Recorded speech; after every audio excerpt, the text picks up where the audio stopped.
Hello welcome বন্ধুরা, চলে এসেছি আবার আরেকটি নতুন ইন্টারেস্টিং মুভি এক্সপ্লেন ভিডিও নিয়ে। আজকে আমরা একটি ড্রামা ভিডিও এক্সপ্লেন করব, তবে তার আগে আপনারা চ্যানেলটিকে সাবস্ক্রাইব করবেন এবং পাশের থাকা বেল আইকনটি অল অপশনে ক্লিক করে দেবেন। মুভির শুরুতেই আমরা ফিমেল ক্যারেক্টার লিলিয়ানকে দেখতে পারি, যে হসপিটালের বেডে ঘুমাচ্ছিল এবং সে হসপিটালে কি করে এলো এটা আমরা একটু পরেই জানতে পারবো। তখনই সে আওয়াজ শুনতে পায় সেখানে কেউ একটা আসছে এবং সে যখন লিলিয়ানের ঘরে আসে তখন সেখানে কেউ ছিল না। অন্যদিকে আমরা লিলিয়ানকে দেখতে পারি যে ভয়ে রাস্তায় দৌড়াচ্ছিল এবং যখন তার সামনে দিয়ে একটি গাড়ি আসে তখন লিলিয়ান সেই গাড়িটির কাছে সাহায্য চায়, কিন্তু গাড়িওয়ালা তাকে সাহায্য করার বদলে তাকেই মারতে শুরু করে এবং তখনই সেখানে আসে আমাদের মুভির মেল ক্যারেক্টার শামু, যে লিলিয়ানেরই একটি বডিগার্ড ছিল এবং সে যখন সেই গাড়ির ড্রাইভারকে বলে লিলিয়ানকে ছেড়ে দিতে তখন সে লিলিয়ানকে ছেড়ে দেয়, কিন্তু সে শামুকে মারতে চলে যায়। কিন্তু সে শামুকে তো মারতে পারে না, উল্টে শামুই তাকে মারতে শুরু করে। এরপরে বাড়িতে এসে যখন শামু স্নান করছিল তখন লিলিয়ানেরও জ্ঞান ফিরে আসে। এরপরে শামু যখন স্নান করে ঘরে আসে তখন লিলিয়ান তার পেছনে লুকিয়েছিল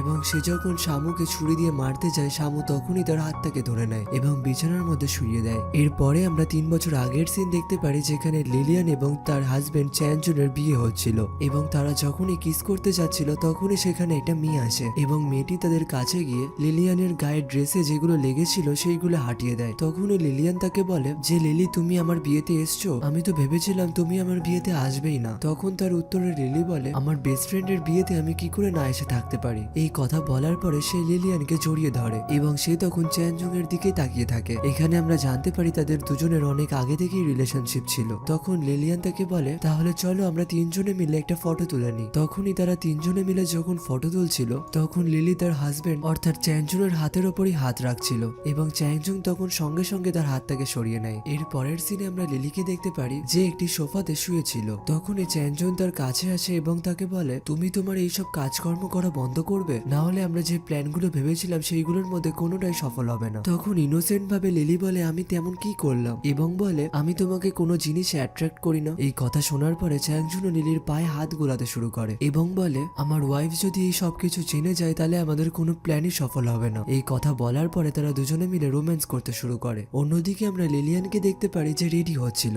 তখনই তার মোবাইলে তার বন্ধুর মেসেজ আসে এবং সে তাকে বলে, তোমার জন্য আমি একটা গিফট রেখে এসেছি। এবং সেই যখন সেই বক্সটা খোলে তখন সে একটা রুম কার্ড পায় এবং তখন সে মনে মনে ভাবে, আমি হয়তো সেই রুমে গেলেই গিফটটাকে পেয়ে যাব। এবং যখন সে সেই রুমে যায় তখন সেখানে সে কিছুই খুঁজে পায় না, উল্টে দেখে কিছু জামা কাপড় মাটিতে পড়ে রয়েছে। এরপরে যখন সে ওয়াশরুমের দরজা খোলে তখন সেখানে লিলি এবং চ্যাংজুনকে রোম্যান্স করতে দেখে এবং চ্যাংজুন যখন লিলিয়ানকে দেখতে পায় তখন সেও অবাক হয়ে তার দিকে তাকিয়ে থাকে এবং তাকে বলে, তুমি যেমনটা ভাবছো তেমনটা কিছুই হয়নি। এবং তখন লিলিয়ান তাদের কোনো কথা না শুনে ছাদে চলে যায় এবং তার পেছন পেছন চ্যাংজুং লিলিও ছাদে যায়। তখন লিলি তাকে বলে, তুমি যেমনটা ভাবছো আমাদের মধ্যে তেমনটা কিছুই হয়নি। এই কথা শোনার পরে সে লিলির হাত থেকে তার আংটি নিতে শুরু করে এবং সে যখন তার সাথে কাড়াকাড়ি করতে শুরু করে তখন লিলিয়ান লিলিকে গালে এক কষিয়ে চড় মারে, যার জন্য তখন লিলিরও রাগ উঠে যায় এবং সে লিলিয়ানকে জোরে ধাক্কা দেয়। তার ধাক্কাতে যখন সে ছাদ থেকে পড়েই যাচ্ছিল তখন তাকে তার হাজবেন্ড ধরে ফেলে এবং এটা দেখে তখন তাকে লিলি বলে, তুমি তার হাতটাকে কেন ধরলে, ও আমাদের ব্যাপারে সমস্ত কিছু জেনেই গেছে, সেই কারণে ওকে এখন আর বাঁচিয়ে কোনো লাভ হবে না। এবং লিলির কথা শুনে চ্যাংজুনও তার হাতটাকে ছেড়ে দেয়। এরপরে সে নিচে পড়ে যায়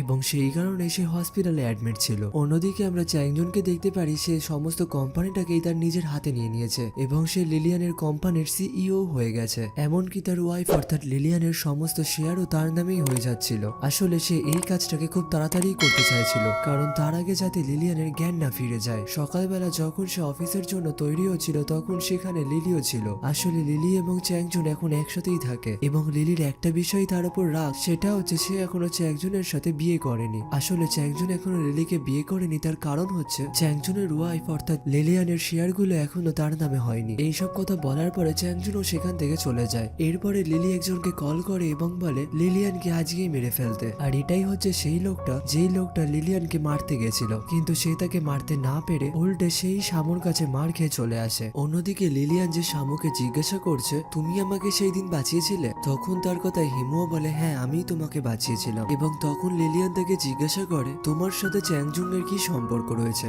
এবং জিজ্ঞাসা করে আমার কোম্পানির কি খবর। তখন তার কথায় শামু বলে, তুমি তোমার কোম্পানির সম্পর্কে না জিজ্ঞেস করলেই ভালো। তখন তার কথায় লিলিয়ানও বলে, আমি এখনই গিয়ে তার কাছ থেকে সমস্ত কিছু ফিরিয়ে আনতে চাই। এবং এই কথা বলার পরে সে যখন উঠে দাঁড়িয়ে সেখান থেকে যাচ্ছিল সে ঠিকভাবে চলতেও পারছিল না। তখন তার এই অবস্থা দেখে শামু বলে, তোমার এখন এখন যা কন্ডিশন তোমার এখন ওখানে না যাওয়াই উচিত। কিন্তু লিলিয়ান তখন তাকে বলে এখন আমি যে করেই হোক আমি তার কাছে গিয়ে সমস্ত জিনিস ফিরিয়ে আনতে চাই। এবং অন্যদিকে আমরা দেখতে পারি চ্যাংজং একটা ইভেন্টে রয়েছে এবং সেখানে লিলিও উপস্থিত ছিল এবং সেখানে তারা তাদের কোম্পানির কিছু শেয়ারও বিক্রি করছিল, সেই কারণে তারা দুজনেই খুব খুশি ছিল। তখনই সেখানে লিলিয়ান চলে আসে এবং হঠাৎ লিলিয়ানকে দেখে সে তো চমকে ওঠে এবং লিলিয়ানও তার দিকে রাগি রাগি মুখ করে আসতে থাকে এবং সামনে আসার পরে তার পেটে চাকু মেরে দেয়। এটা দেখার পরে লিলিও চমকে ওঠে, কিন্তু এইগুলো আসলে কিছুই হয়নি, এইগুলো চ্যাংজুন সবকিছুই মনে মনে ভাবছিল এবং লিলিয়ানও তার সামনে এসে তাকে কিছুই করেনি। সে শুধু চ্যাংজুনকে জিজ্ঞাসা করে আমার কেন কোনো কিছু মনে নেই এবং আমার সাথে কি হয়েছিল। তার এমন কথা শোনার পরে চ্যাংজুং একটু অবাক হয় এবং সে যখন বুঝতে পারে লিলিয়ানের আগের কথা কিছুই মনে নেই তখন সে মিডিয়ার কাছে জোরে জোরে চেঁচিয়ে বলতে থাকে যে এটাই আমার ওয়াইফ এবং সে কোমা থেকে আজকে ফিরে এসছে। আমি এই দিনটা দেখার জন্য 3 বছর ধরে অপেক্ষা করছিলাম। অন্যদিকে মিডিয়ার লোকেরাও এই সবকিছুর ছবি তুলছিল, সেই কারণে লিলিয়ানও তার মুখে হাত রাখছিল। আসলে তার মিডিয়ার লোকেদের একদমই তখন পছন্দ হচ্ছিল না, সেই কারণে সে চ্যাংজুনকে বলে তুমি আমাকে এখন বাড়িতে নিয়ে চলো। এবং এই কথা শোনার পরে চ্যাংজুং তাকে জড়িয়ে ধরে এবং অন্যদিক থেকে চ্যাংজুং ও লিলিকে ইশারা করে বলে দেয় যে বাড়িতে গিয়ে তোমার সমস্ত ড্রেসগুলো সেখান থেকে সরিয়ে দাও। আর এই কথা শোনা মাত্র লিলিও দৌড়ে দৌড়ে বাড়িতে চলে যায়। অন্যদিকে আমরা চ্যাংজুনকে দেখতে পারি যে লিলিয়ানকে নিয়ে যাচ্ছিল, কিন্তু সে তাকে তার বাড়িতে না নিয়ে গিয়ে হসপিটালে নিয়ে যাচ্ছিল। সেই কারণে লিলিয়ান তাকে বলে আমাদের বাড়ি তো এই রাস্তায় পড়ে না, এই রাস্তায় তো হসপিটাল আসে। তখন তার কথায় চ্যাংজুং বলে হ্যাঁ আমি সেটা জানি এবং আমি তোমাকে হসপিটালেই নিয়ে যাচ্ছি কারণ আমি তোমাকে কিছু চেক আপ করাতে চাই। তখন লিলিয়ান তাকে বলে আমি তো একদম ঠিক আছে, তুমি কি সেটা দেখতে পারছো না? আমি এখন চেক আপ করতে যেতে চাই না, আমি এখন বাড়িতে যেতে চাই। তখন তার কোনো কথাই চ্যাংজুং শুনছিল না এবং তাকে বলে চেক আপ করানো শরীরের পক্ষে খুব ভালো। তার এই কথা শোনার পরে লিলিয়ান তাকে বলে যখন থেকে আমি বাড়িতে নিয়ে যাওয়ার কথা বলছি তুমি এদিকে ওদিকে ঘুরে বেড়াচ্ছ, তুমি কি আমাকে বাড়িতে নিয়ে যেতে চাও না? তখন চ্যাংজুং তার কথায় বলে না না তেমন কোনো ব্যাপার না। অন্যদিক থেকে লিলিয়ানও বলে ওঠে তেমন ব্যাপার না বলছো, কিন্তু এমনটা না তো তুমি বাড়িতে কোনো মেয়েকে লুকিয়ে রেখে দিয়ে এসছো? তার কথায় তখন চ্যাংজুং বলে না আমি ঘরটা পরিষ্কার করানোর জন্য কিছু লোক রেখে দিয়েছিলাম, আসলে তুমি যেদিন থেকে সেই বাড়িতে নেই আমিও সেখানে আর ছিলাম না, সেই কারণে ঘরগুলো একটু ধুলো পড়ে গেছিল। অন্যদিকে আমরা লিলিকে দেখতে পারি যে দৌড়ে দৌড়ে ঘরগুলো পরিষ্কার করছিল এবং যেহেতু সে হিল জুতো পরে দৌড়াচ্ছিল সেই কারণে তার পাটা মুচকে যায়। এবং অন্যদিকে লিলিয়ানও তাকে বলে বাড়ি যদি এখনো তারা পরিষ্কার করতে না পারে তাহলে আমরাই গিয়ে করে নেব, সেটা কোনো বড় ব্যাপার না। তার এই কথা শোনার পরে চ্যাংজুংও তখন বাড়ি যেতে রাজি হয়ে যায়। অন্যদিকে আমরা লিলিকে দেখতে পারি যে সমস্ত জিনিসপত্র তার ব্যাগে গোছাচ্ছিল এবং একটা একটা করে জামা কাপড় গুছিয়ে সে যখন বাইরে বেরোচ্ছিল তখন সুটকেসটা তার হাত থেকে স্লিপ কেটে পড়ে যায় এবং তখন লিলিও দেখতে পারে যে লিলিয়ানদের গাড়িটা চলে এসছে, সেই কারণে সে তাড়াহুড়ো করে সমস্ত কিছু আবার গোছাতে শুরু করে। এবং লিলিয়ান যখন বাড়িতে ঢোকে তখন সে দেখতে পায় বাড়িটা পুরো পরিষ্কার হয়ে গেছে এবং সেখানে কেউ নেই। কিন্তু অন্যদিকে চ্যাংজুংও খুব টেনশনে ছিল যে সে বাড়িতে গিয়ে যাতে কিছু টের না পায় এবং তখন লিলিয়ানও তাকে বলে ওঠে তুমি তো বলেছিলে বাড়িতে কেউ থাকে না এবং বাড়িটা খুব অপরিষ্কার, কিন্তু এখানে তো সবকিছুই ঠিক রয়েছে, এমনটা না তো তুমি আমাকে মিথ্যে কথা বললে? তখন চ্যাংজুং তাকে বলে আমি এখানে কি করে থাকতে পারতাম, আমি এখানে থাকলেই শুধু তোমার কথা মনে পড়বে এবং যারা হয়তো পরিষ্কার করতে এসেছিল তারা তাড়াতাড়ি পরিষ্কার করে এখান থেকে চলে গেছে। এরপরে লিলিয়ান লিলির একটা জিনিস দেখতে পায়, সে যখন সেটার দিকে যাচ্ছিল তখন চ্যাংজুং দৌড়ে গিয়ে সেটা তুলে নেয় এবং বলে হয়তো যারা এখানে পরিষ্কার করতে এসেছিল তাদেরই কাপড় হবে।